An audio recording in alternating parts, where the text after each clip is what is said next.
Hola, ¿qué tal? ¿Cómo están? Les habla Martín Berríos del Taller de los Dos Relojes. Este video es para complementar el video teórico de funciones que ya subimos. En este video lo que vamos a hacer es hacer un ejercicio típico de funciones y vamos a aprovechar de que sirva como una especie de repaso de todos los temas. Vamos a ver casi todas las definiciones de nuevo, así. Entonces vamos tratando de que este ejercicio sea más que puro ejercicio, también sea un poco tenga contenido, tenga materia, ¿ya? El ejercicio es el clásico. De hecho, este ejercicio tiene un lugar súper especial en mi corazón porque me salió a mí cuando yo di el ramo, hace 2 años. Me salió lo siguiente, que es el ejercicio más clásico de funciones. Me dicen CAF desde A subconjunto de R en los reales, definida por f de x, y es este corcho de acá que es 2 menos el módulo de x sobre x cuadrado menos 4, y me dicen lo siguiente. Me piden determinar dominio, ceros, paridad, signos de f, crecimiento, asíntotas y conjunto imagen. O sea, básicamente es un deme todo, ya. Es decir, la típica función, el típico problema de control que yo me atrevería a decir que en el próximo control les sale sí o sí. Así que es bueno que intenten hacer este tipo de ejercicios. De hecho, los y las invito a que pausen este ejercicio pausen el video y traten de resolver esta cuestión, a ver si les da, y después pueden ir comparando con lo que voy haciendo yo. Este ejercicio también está en la nube mechona con una pauta que está escrito en un lenguaje indescifrable. No, en realidad no, solo está con una letra un poco difícil de leer. Pero entonces esto es casi como una pauta hablada, o sea, verlo así. Que digo, ¿qué es una tutoría sino una pauta hablada, ya? Entonces, sin más preámbulo innecesario, vamos a darle con este ejercicio. Vamos a encontrar dominios, ceros, paridades, signos de f, crecimiento, asíntotas y conjunto de imagen de este corcho de acá, ¿ya? Entonces vamos a partir con el dominio. Entonces, el dominio, recuerden, son todos los elementos del conjunto en el que estamos trabajando. En este caso son todos los elementos de los reales, tal que al aplicar la función estoy en el conjunto de llegadas, que en este caso son los reales, porque recordemos que la función está definida desde R en R y el subconjunto A es precisamente el dominio que hace aquí como de una especie de incógnita de la función, ¿ya? Entonces, si vieron el video de teoría de esta materia, una buena forma de pensar el tema del dominio es pensar en todos los x's que tienen sentido. Me refiero que hacen que la expresión f de x tenga sentido, ¿ya? Entonces veamos acá. La única forma de que esta expresión pierda el sentido es que lo que está acá abajo sea igual a 0. Entonces nosotros pedimos que lo que está acá abajo sea distinto de 0, ¿ya? Y nos preguntamos, ¿cuándo esta cosa queda dividida por 0? Cuando x cuadrado menos 4 es igual a 0. Eso es equivalente a que x cuadrado sea igual a 4. Y eso claramente es equivalente a que x sea más o menos 2, ¿ya? Entonces, x más y menos 2 son todos los reales que me hacen que la expresión de acá se dividida por 0 y hacen que pierda sentido. Entonces decimos que el dominio de f son todos los reales excepto el menos 2 y el 2, ¿ya? Decimos que son todos los reales excepto esos dos números porque ningún otro real que me cause algún tipo de problema, ¿ya? Por lo general me atrevería a decir que en todas estas cosas de funciones que son funciones como con módulo y con fracciones o con raíces incluso, el único problema que puede aparecer es que haya una división por 0 o una raíz que dé algo negativo, ¿ya? Esos son como los dos grandes problemas que nos ayudan a descartar elementos del dominio, ¿ya? Entonces así es como encontramos el dominio y vamos a seguir adelante con el estudio de la función. También nos piden encontrar los ceros. Y aquí como ayuda yo les recuerdo la definición de lo que era un cero. Dice así, si f desde los reales en R, ahora el conjunto A que está acá es conocido, el conjunto dominio de f, que son los reales sin el menos 2 y el 2. Decimos que el elemento x en el dominio se dice un cero, o raíz en el caso de los polinomios, si la función es 0 en ese punto. O sea, son todos los x que me hacen f de x igual 0. Entonces escribamos eso. Son todos los x en el dominio de f, que en realidad son los reales sin el menos 2 y el 2, tal que f de x igual 0, ¿ya? Entonces lo que es bueno es analizar la expresión principal de esta proposición lógica. Tenemos aquí una proposición lógica y lo importante de acá es el f de x igual 0. Entonces veamos qué significa eso. F de x igual 0 es equivalente a lo que vale f, ¿cierto? Que era 2 menos módulo de x sobre x cuadrado menos 4 y eso igual a 0. Ahora veamos. ¿Cuándo una fracción es 0? Solamente cuando el numerador, la parte de arriba, es 0. Entonces necesariamente para que me dé 0 tiene que ser que 2 menos módulo de x sea igual a 0. Y si aquí realizamos un pequeño despeje, llegamos a que el módulo de x tiene que ser igual a 2. ¿Y qué valores son los que me hacen que el módulo sea 2? Son precisamente el más 2 y el menos 2, ¿cierto? El 2 y el menos 2 son los números reales que tienen módulo 2, ¿ya? Pero hay un pequeño problema. Resulta que nosotros estábamos trabajando en el dominio de f, ¿cierto? Y el dominio excluye al menos 2 y al 2. Es decir, estos elementos no forman parte del dominio. Entonces, lo único que eran candidatos a ceros no son parte del dominio. Entonces, ¿de qué podemos concluir? Concluimos que f no tiene ningún cero, ¿cierto? F no tiene ceros en su dominio, ¿ya? Así que llevamos el dominio y ahora llevamos los ceros de la función. Ahora, vamos a estudiar la paridad. Y es súper bueno en los ejercicios estudiar el tema de si la función es par, impar, casi al comienzo del ejercicio, ¿ya? De hecho, yo lo haría antes de ver los ceros. Lo primero que haría después de ver el dominio sería ver si la cuestión es par o impar. ¿Por qué es esto? Porque muchas veces con la paridad y la imparidad nosotros podemos deducir propiedades de las funciones analizando una pura parte del dominio. Y de hecho en este ejercicio los próximos dos propiedades de la función las vamos a deducir de esa forma, analizando una pura parte de la función, porque como vamos a ver en un segundo, resulta que esta función es par. Entonces, habíamos definido lo que era función par e impar, y esto estaba basado en una noción que era la del conjunto simétrico. Un conjunto se decía simétrico si todo elemento del conjunto tiene su opuesto en el conjunto. Entonces, si nos damos cuenta acá, los reales sin el menos 2 y el 2 cumplen esa propiedad. Porque esto es simplemente la recta real, donde yo le saco el menos 2 y le saco el 2. Pero todos los demás elementos siguen perteneciendo al conjunto. Entonces, si nos damos cuenta, si yo tomo cualquier elemento en algún lado de la recta, su opuesto también va a estar acá. Entonces, este es mi x y este es mi menos x. O sea, al final el conjunto es simétrico y se puede ver, porque el único punto los puntos que no están, como que no están a pares, ¿cierto? El 2 no está y el menos 2 no está. Entonces, como que si hubiera alguna asimetría en esta escritura, ahí sí el conjunto no sería simétrico. Entonces decimos que el dominio de f es simétrico. Ya, pero en realidad esa no es la parte más importante de la paridad, ¿cierto? La parte más importante de la paridad es la igualdad que tenemos aquí con las funciones. Me dicen que la función va a ser par, ya así tiene el dominio simétrico, y además f de menos x es igual a f de x, y va a ser impar si f de menos x es igual a menos f de x, ¿ya? Entonces yo diría que esa es la parte central del concepto de paridad o imparidad, ¿ya? Entonces vamos a ver si se cumple alguna de esas dos.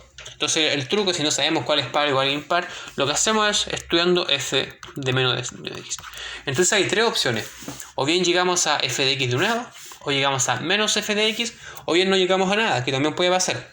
Puede haber que hayan funciones que no sean ni pares ni impares. Ojo con eso. Entonces, haciendo f de menos x, tengo 2 menos el módulo de menos x sobre el menos x al cuadrado menos 4. Entonces, ¿qué pasó? Nosotros teníamos la función original, que era 2 menos módulo de x sobre x cuadrado menos 4, y donde había una x, reemplazamos por un menos x. Eso significa evaluar en menos x. Entonces, nosotros sabemos que el módulo de menos x es simplemente el módulo de x, ¿cierto? El módulo no le importa el signo que la cosa que está dentro, porque se lo come, por decirlo así. Y por otro lado, el cuadrado pasa lo mismo. Sabemos que si nosotros ligamos algo con un signo menos al costado, al elevarlo al cuadrado, el signo desaparece. Entonces me queda simplemente x cuadrado menos 4 acá abajo.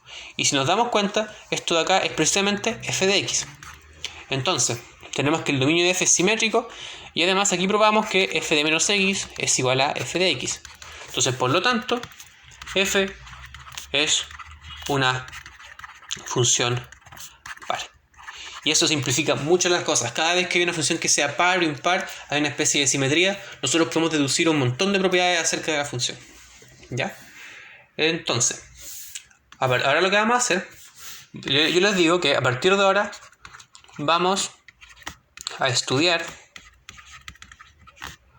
a f en su dominio intersectados con los positivos, ¿ya? Y eso es igual a los reales positivos sin el 2.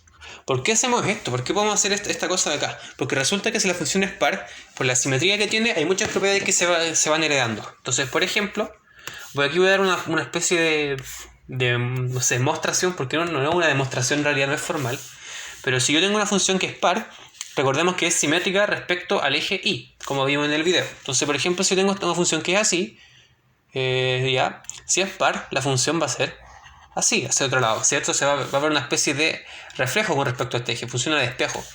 Y de aquí podemos deducir varias cosas. Por ejemplo, podemos deducir que si f es creciente acá, ¿cierto? Podemos ver el dibujo que f es creciente. Si yo tomo dos puntos acá, tal que x1 es menor que x2, entonces aquí se puede ver que f de x1, que es el de acá, va a ser menor que f de x2, ¿cierto? O sea, x1 menor que x2 implica que f de x1 menor que f de x2, y si ven el dibujo claramente se ve que la función va creciendo, ¿cierto? De ahí el nombre de ser creciente, no es una cuestión tan abstracta. Y si nos damos cuenta, al otro lado, como se reflejó esta cosa, al final lo que ocurre es que va decreciendo. Entonces aquí yo les digo una especie de proposición, teorema, que si f es par y creciente, en dominio de f inter r+, o sea, la parte positiva de su dominio, entonces f decrece en el dominio de f inter con los reales negativos, ¿ya? Entonces yo les dejo aquí como aquí dice proposición, pero piensen lo que en realidad aquí dice como propuesto, porque aquí se lo estoy dejando como propuesto esta cuestión para que ustedes los puedan comprobar en su casa, ¿ya? No es difícil, es usar las definiciones de ser par, las definiciones de ser creciente, y va a haber algún signo metido que ustedes van a poder usar que va a hacer que se invierta la desigualdad y va a quedar como que el otro lado decrece, ¿ya? Entonces eso es un buen ejercicio. Y otra cosa súper importante del tema de la paridad que también vamos a usar es lo siguiente. Entonces, supongamos yo tengo una función, vamos por decir acá, voy a dibujar una función cualquiera. Supongamos dibujo esta función acá. No quiero hacer eso en realidad, quiero hacer esto de acá, ¿cierto? Y si la función es par, entonces ocurre lo siguiente, va a ser simétrico acá, va a ser algo así. Y resulta que si nos damos cuenta, en las partes en que f es negativa, ¿cierto? Voy a marcar aquí con rojo que es negativo y con amarillo la parte de la que es positiva. Nos damos cuenta que al lado opuesto hay una especie de simetría. Claramente. Entonces en los lados en que f es negativa del dominio positivo, en la parte negativa de eso también va a mantener el signo, va a seguir siendo negativa ya. Entonces nosotros al final, si queremos estudiar por ejemplo el signo de la función, podemos estudiar el signo a un puro lado de la gráfica. Podemos estudiar solo para los reales positivos y después podemos deducir el signo del otro por simetría al otro lado, ¿ya? Entonces, con este pequeño paréntesis, ahora lo que vamos a hacer va a ser estudiar tanto los signos de la función como el crecimiento de la función, ¿ya? Entonces vamos a hacer eso. Otra página. Primero vamos a estudiar los signos, ¿cierto? Entonces, ¿qué son los signos? Cuando me piden los signos, en realidad me están pidiendo en qué intervalos f es o bien positiva o bien f es negativa, ¿ya? Entonces lo que uno puede hacer es partir de f(x) mayor o igual que 0, o bien podríamos poner menor o igual que 0, no importa. Pero lo que vamos a hacer ahora es trabajar esta expresión para llegar a algo que sea equivalente a que f de x sea mayor o igual que 0. Pero ojo, estamos trabajando en los reales positivos inter el dominio de f. O sea, estamos trabajando en los reales positivos sin el 2, ¿ya? Y eso tiene una consecuencia súper importante, ¿ya? Voy a escribirlo acá. Resulta que ahora podemos escribir f de x de una forma más simple. Porque recordemos que f de x era 2 menos módulo de x sobre x cuadrado menos 4. Y como x estamos trabajando en los x positivos, el módulo podemos simplemente descartarlo y me va a quedar 2 menos x. Y abajo podemos hacer una pequeña factorización. x menos 2, ¿cierto? Aquí factoricé por la suma por su diferencia. Entonces acá arriba me queda menos x menos 2, si saco el menos afuera de esa expresión, sobre x más 2 sobre x menos 2. Ya, y ahora, como estoy trabajando en los reales, excepto con el 2, este número de acá es distinto de 0. Entonces cuando es distinto de 0 yo puedo cancelarlo con el de acá arriba. ¿Qué está pasando ahí? Ahí entre medio, ahí muy escondidamente está metido el axioma del inverso. Que no sé si recuerdan que el axioma del inverso ya decía que para todo x existe un x a la menos 1 tal que x por x a la menos 1 igual a 1. O sea, me dice básicamente que todo x tiene un 1 con el que se puede cancelar. Pero en realidad decía que era todo x distinto de 0. Recordemos que el axioma del inverso funcionaba para los reales que no fuesen cero. Entonces, cada vez que nosotros tenemos una expresión que sabemos que no es cero, podemos cancelarla a ambos lados. ¿Ya? Eso también es súper importante y es un detalle para que sepan que los axiomas no están ahí por nada. ¿Ya? Entonces, ¿qué pasa? Con esa cancelación, resulta que f de x es igual a menos 1 sobre x más 2. Y esto es para todo x perteneciente a los reales mayor que 2. Entonces, como he dicho un montón de veces, nosotros podemos enfocar el estudio de la función en este intervalo de acá, ¿cierto? Vamos a estudiar ahora esta nueva función. Ya. Ahora resulta que todo esto es porque estamos viendo los signos, ¿ya? Entonces ahora estamos trabajando en el dominio de acá, ¿cierto? En los reales positivos, sin el 2. Y vamos a ver qué significa que f de x sea mayor o igual que 0 para encontrar una condición sobre x que me diga en qué intervalo la cuestión se está moviendo, ¿ya? Entonces, escribamos ahora f de x. F de x era menos 1 sobre x más 2 mayor o igual que 0. Y esto es porque x pertenece a r más sin el 2, ¿cierto? Estamos trabajando en este intervalo. Entonces, si nos damos cuenta, esto de acá, lo que está acá arriba, ¿cierto? Este menos 1 es un número negativo. Y lo que está acá abajo es el signo que estamos buscando. Entonces, para que la cuestión me dé algo positivo, si tengo negativo, lo abajo también tiene que ser negativo para que menos con menos me dé más. Así, x más 2 tiene que ser menor que 0, ¿ya? Y eso ahí ustedes pueden explicarlo con palabras, ya, explicar. Y ahí meten su bla bla bla, su chamullo para el control.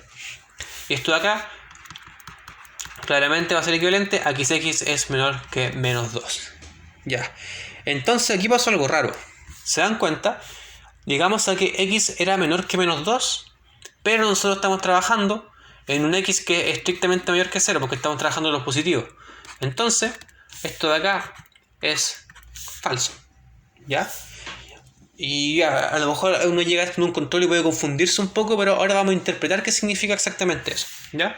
Escribamos correctamente lo que hicimos acá, porque aquí nos comimos un montón de cuantificador y un montón de cosas así. Aquí escribimos lo siguiente. Escribimos que para todo x perteneciente en los reales positivos, interdominio de f de x mayor o igual que 0 es equivalente a que para todo x perteneciente a los reales positivos, interdominio de f, x menor que menos 2, ¿cierto? O sea, aquí lo que tenemos acá es una proposición p y aquí otra proposición q, ¿cierto? Y tenemos aquí unos cuantificadores. Entonces decimos para todo x en un conjunto p y para todo x en un conjunto q, ¿ya? Y resulta que vimos que lo de acá era falso. Entonces, como estos son equivalentes, esta también tiene que ser falso y todo acá es equivalente a falso. Entonces, si esta cosa es falsa, podemos ver ¿cómo se llama? Su negación, que sería verdadera. Entonces, ¿cuál es la negación de esto? La negación de esto sería que para todo x en los reales, interdominio de f, y niego esto. F de x menor que 0. ¿Claro? Así, en realidad esto me dio un poco de vuelta en lógica, pero lo que quiero decir es que si partimos del supuesto de que f de x mayor o igual que 0 y llegamos a una especie de contradicción que no tiene sentido, que f de x sea menor que menos 2, entonces lo que pasa es que lo que asumimos era completamente falso y en realidad estamos viendo al caso en que f de x es menor que 0. Entonces, ¿qué quiere decir? Esta proposición de acá me dice que para todo x en los reales, interdominio de f de x es negativo. Entonces, decimos que f de x es negativo en todos los reales positivos. ¿Ya? Pero f es una función par. Y recordemos lo que habíamos hablado antes cuando estamos viendo el tema de la paridad. Vimos que si f era negativa en un lado, por paridad iba a ser negativa al otro lado que sea opuesto a él. Entonces, si es negativa en todos los lados positivos y la función es par, entonces decimos que f tiene que ser negativa en todos los x es negativo también. O sea, en resumen, f de x es negativa para todo x en el dominio de f, ¿ya? Y así como fuimos completando por simetría. O sea, si lo hiciéramos dibujísticamente, resulta que, aquí un dibujo súper improvisado, ¿ya? Tenemos como la función f acá negativa, ¿cierto? Y como es par y tiene esta simetría, tiene que ser acá también negativa, ¿ya? Entonces eso se argumenta. Y también pueden demostrar eso si quieren, pueden demostrar que si f es par y negativa en un lado, entonces negativa al otro lado, ¿ya? Esto también puede quedar como propuesto. Entonces, así es como encontramos los signos, ¿ya? Entonces, ¿qué hemos visto hasta ahora? Hemos visto el dominio de la función, que eran los reales sin el menos 2 y el 2. Vimos los ceros, vimos que f no tenía ningún cero porque llevaba una especie de contradicción al ver que los ceros no formaban parte del dominio. Analizamos la paridad y vimos que f era una función par, y eso nos ayudó mucho porque ahora estamos estudiando la pura parte positiva y nos simplifica mucho los cálculos porque podemos escribir f de x como menos 1 sobre x más 2, siempre hablando que estamos en los reales excepto con el 2. ¿Y qué pasó? Y analizamos los signos de f haciendo esta restricción y nos dimos cuenta que f era negativa para todos lados, para todos los x de este dominio, de esta parte de acá, de la parte positiva, y como la función era par, deducimos que también tenía que ser negativa para la parte de los x negativos, para el otro lado del dominio, ¿ya? Entonces ahora vamos a seguir y vamos a estudiar lo que es el crecimiento de esta función, ¿ya? Entonces, como recordatorio de lo que es el crecimiento, les tengo aquí esta escritura de acá. Me dice que si tengo una función donde A es su dominio, de los reales a los reales, diríamos lo siguiente. F va a ser creciente en B subconjunto de A, si solo si, para todo x1 es x2 en B, x1 menor que x2 implica f de 1 menor que f de x2. Y a ser decreciente se ocurre algo parecido pero contrario. Decimos que f es decreciente en un subconjunto B de A si para todo elemento del subconjunto B que x1 sea menor que x2 implica que f de x1 sea mayor o igual que f de x2. O sea, aquí la desigualdad inversa. Como yo me acuerdo de que la función creciente mantiene la desigualdad y la decreciente invierte la desigualdad, ¿ya? Ahora, el tema que demostrar estas cosas es un poco complicado de repente, porque esta cuestión asume que hay una especie de subconjunto B, ¿ya? Y trabajar con este subconjunto B es un poco complicado porque aquí es una incógnita. Entonces, como partir demostrando así como de la nada, así como ya sean x1 y x2 en este subconjunto, es un poco extraño porque como que se tiene que ocurrir el subconjunto B a priori, antes de hacer el ejercicio. Pero hay un truco, una técnica que uso yo para analizar esta cuestión sin saber en qué subconjunto está. O me refiero sin saber al tiro cuál es, sino que a llegar a una cierta expresión que nos permite generar unos ciertos casos y de ahí calcular cuál es el subconjunto B en el que la función es creciente o decreciente. Entonces, lo que hacemos es sean x1, x2, tal que x1 menor que x2, ¿cierto? Y estos x1 y x2 están en un subconjunto que yo todavía no conozco, ¿ya? Resulta que para ver nosotros lo que queremos ver ahora, ¿cierto? Estamos asumiendo esto y queremos ver entonces algo del tipo f de x1 menor que f de x2 o bien f de x1 mayor que f de x2, ¿cierto? Alguna relación entre la función de x1 y x2. Entonces lo que podemos hacer, si estamos muy a la deriva, lo que vamos a hacer es restar f de x1 con f de x2. ¿Y por qué? Porque puede ser que ya yo empiece aquí a desarrollar, ¿cierto? Un montón de matracas, muchos iguales después. Aquí voy a llegar a una expresión, por ejemplo, llegamos a algo así como, digamos, a x cuadrado, por decir así, x1 al cuadrado. Si llegáramos a una expresión de ese tipo, entonces nosotros sabemos que esa cosa es siempre positiva. Y como siempre positiva, lo que yo puedo hacer es simplemente pasar el f de x2 hacia el otro lado y concluir entonces que la función es creciente. ¿Ya? Digo, en este caso decreciente, ¿ya? Pero entonces el truco es ese, dividir las cuestiones y en la expresión que nos quede, ese bicho raro, analizarle el signo. De hecho, en este caso que le ejemplifiqué yo con el x1 al cuadrado es como súper simple porque el signo es 1. Pero a veces podemos llegar a expresiones en las que hay que, analizar el signo según ciertas condiciones que tenga el x, ¿cierto? Vamos a encontrar unos ciertos puntos de corte, va a hacer una tablita, ¿cierto? Y ahí es donde van a ir apareciendo los subconjuntos B. Porque vamos a tener que poner condiciones extras sobre los x1 y x2 para que el signo esté bien determinado, ¿ya? Entonces, si trabajamos esto de acá, recordemos que estamos trabajando siempre en la parte positiva. Estamos aquí trabajando con estos de acá, son los reales positivos interdominio de F. Estamos trabajando siempre en los positivos. Entonces la función de los positivos vale eso, y si lo reemplazo acá va a ser 1 más x2 más 2, ¿cierto? Eso es lo que varía la función en la parte positiva. Ahora, si yo junto esta cosa de acá, me va a quedar menos x2 menos 2 más x1 más x2 sobre x1 más 2 por x2 más 2. Ahí simplemente junté las fracciones y esto de acá va a ser igual a x1 menos x2. Se me cancelaron los dos que tenía. Aquí escribí mal, disculpen. Si alguien se confundió, le pido disculpas. Aquí tiene que haber un 2, ¿cierto? Porque estoy simplemente juntando las fracciones, multiplicando cruzado, multiplicando los denominadores. Entonces estas dos fracciones de acá se me cancelan y me queda x1 menos x2 sobre x1 más 2 por x2 más 2. Entonces la cuestión de acá es la que nosotros le vamos a mirar el signo, ¿ya? Y resulta que, como estamos trabajando en los positivos, sabemos que lo que está acá abajo, x1 más x2, es un número que es positivo. Y además sabemos que x2 más 2 también va a ser un número que es positivo. ¿Por qué? Porque si yo tengo un número positivo y le sumo 2, sigue siendo positivo, ¿ya? Podría decirse que es más positivo aún porque está más lejos del 0.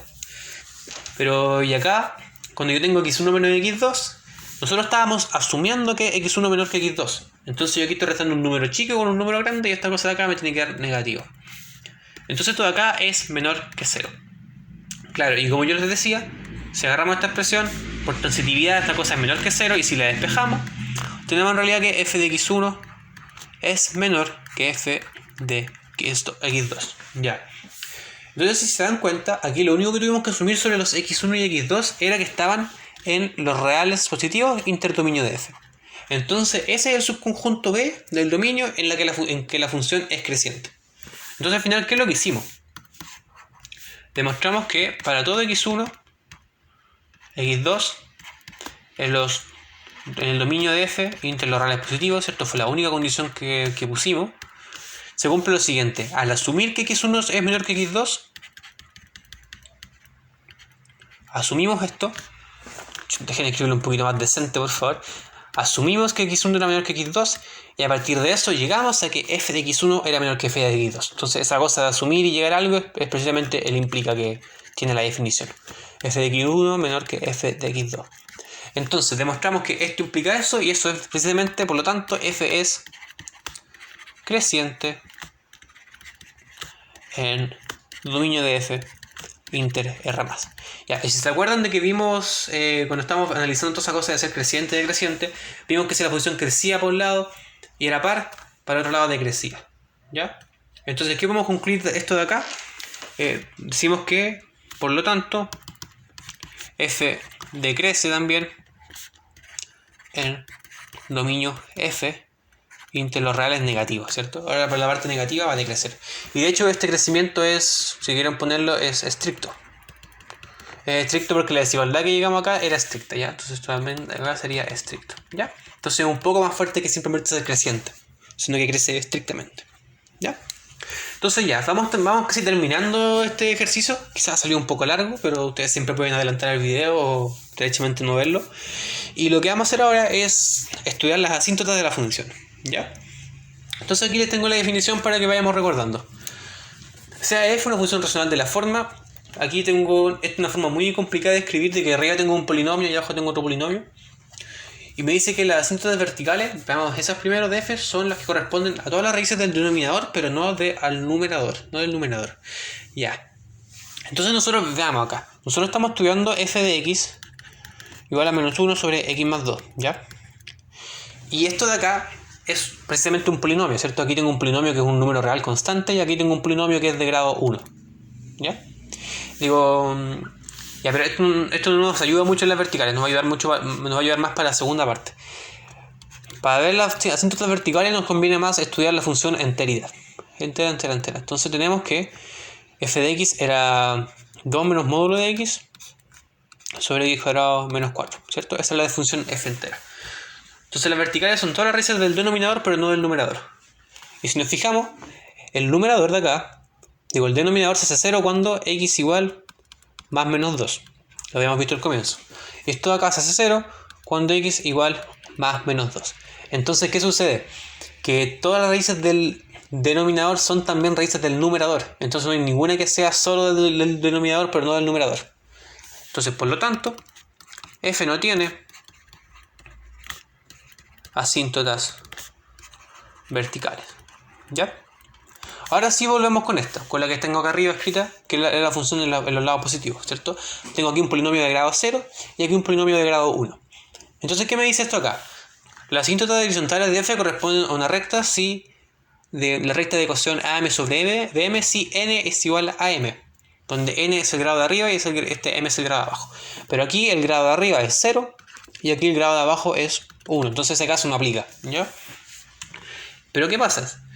Si n es menor que m, que es el caso en el que estamos, 0 menor que 1, va a haber una asíntota horizontal que es la recta y igual 0, ¿ya? Entonces decimos que f tiene asíntota y igual 0.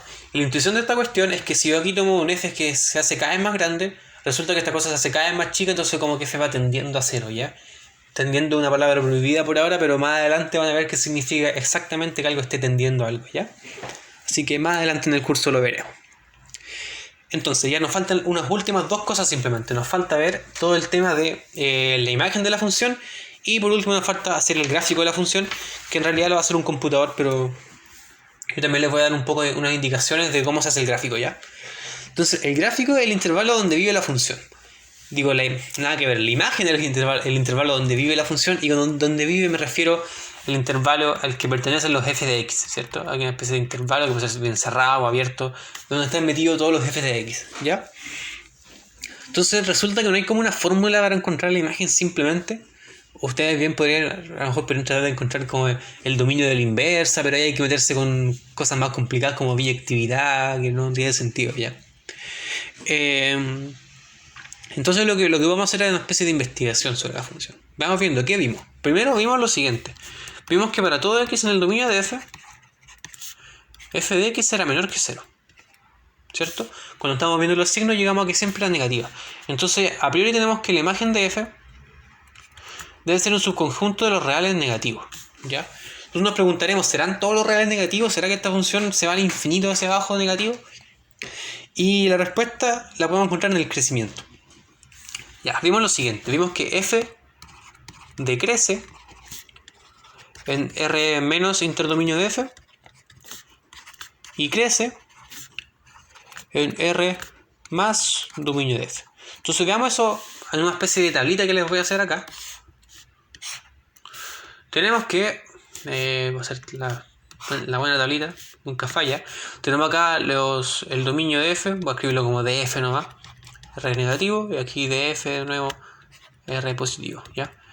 Y aquí la función f. Entonces vimos que acá la cuestión decrecía cuando era negativo y cuando era positivo la función iba a crecer. Entonces ¿qué nos dice esta cuestión? Nos dice como que aquí lo que está pasando es que la función va decreciendo, ¿cierto? Y después llega un punto que vuelve a crecer.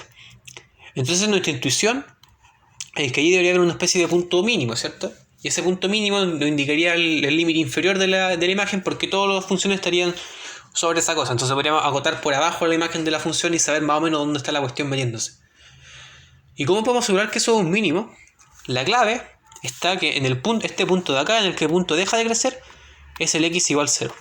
Porque vimos que la f crecía para los positivos y decrecía para los negativos. Entonces el punto límite, cuando paso de positivo a negativo, es el x igual 0. Entonces acá estamos viendo el x igual 0. Y lo importante es que el x igual 0 pertenece al dominio de la función. ¿Por qué esto es importante? Porque fíjense que nosotros podríamos tener, por ejemplo, una función que tuviera alguna asíntota hacia abajo, ¿cierto? Entonces ocurre lo mismo. Aquí la función siempre decrece para los negativos y crece para los positivos, pero como no hay ningún punto que me haga el cambio, ¿cierto? No existe ningún punto en el que la función pase de ser negativa a ser positiva, entonces nunca hay un punto mínimo, ¿cierto? Nunca hay un punto en que estas dos rectas se junten y podemos decir, ya, este es el mínimo, sino que la cuestión se va hacia el infinito sin ningún límite, ¿ya? Van a ver eso con mucho más detalle cuando estudian diferencial, ¿ya? Todas estas cosas son mucho más importantes en diferencial. Entonces, como el x0 pertenece al dominio, entonces decimos que en x igual 0 hay un mínimo. Y lo calculamos. Entonces decimos que f de 0, eso si reemplazamos en la función, que no voy a entrar mucho en detalles, era 2 menos 0 sobre 0 al cuadrado menos 4, es precisamente menos 1/2. Perfecto, entonces ahora sabemos que la imagen de f tiene que estar contenida en el menos 1/2 inclusive y el 0, ¿cierto? Sin incluirlo, porque vimos que la cuestión era negativa. Entonces al final todos los elementos, ¿cierto? La línea la recta de igual al 0, todos los puntos de la función se meten acá. Pero hay un último detalle. Recordemos que el punto 2, el menos 2 y el 2 no tenían imágenes. Entonces aquí hay una especie de hueco metido.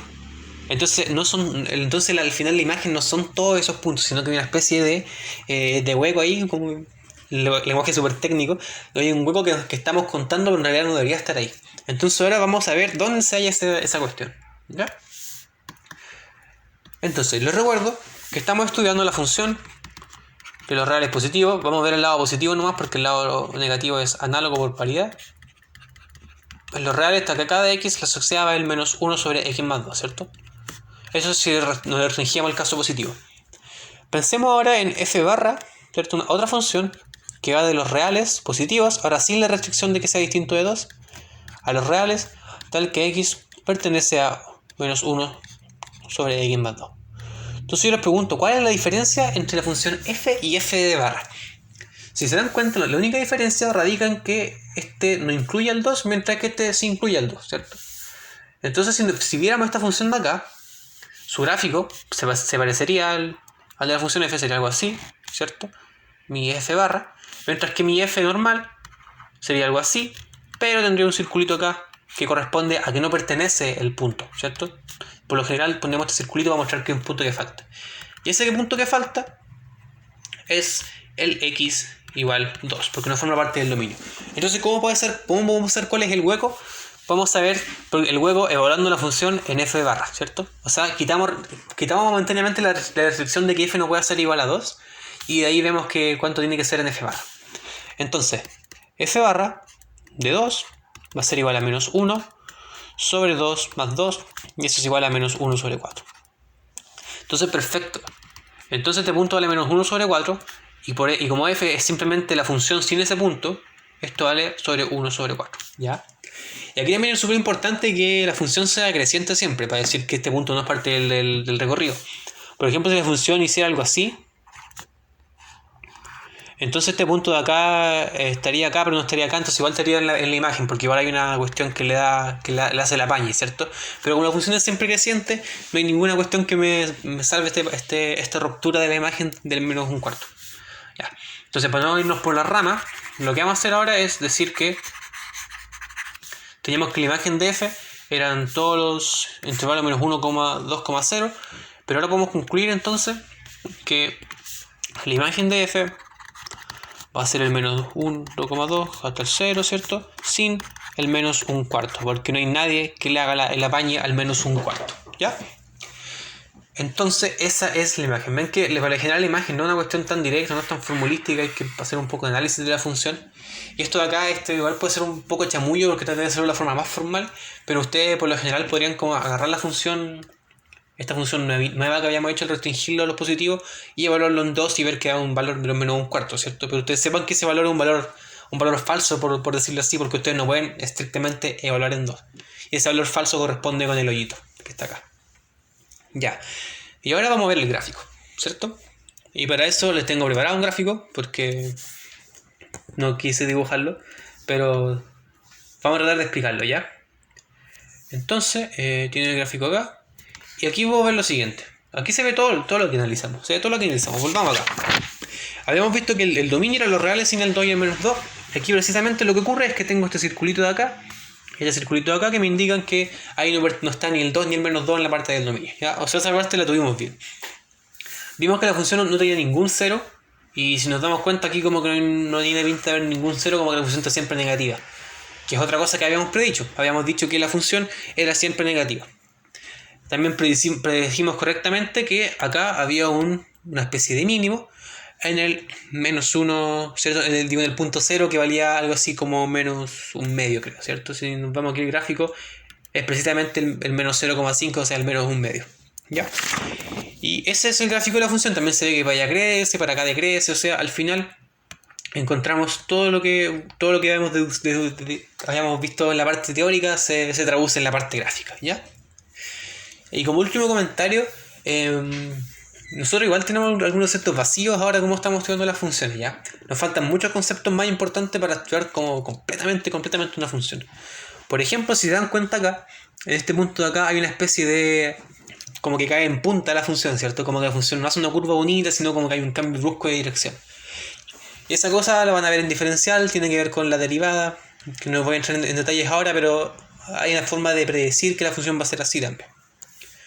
También, por ejemplo, este punto vacío, si bien como que el punto no está ahí, no haría mucha diferencia si incluyésemos manualmente el punto ahí, ¿ya? Esa cosa también la van a ver más adelante en diferencial, tiene que ver con la continuidad de la función, que son conceptos que ahora no tienen importancia, pero más adelante van a ser muy importantes para el curso que viene después.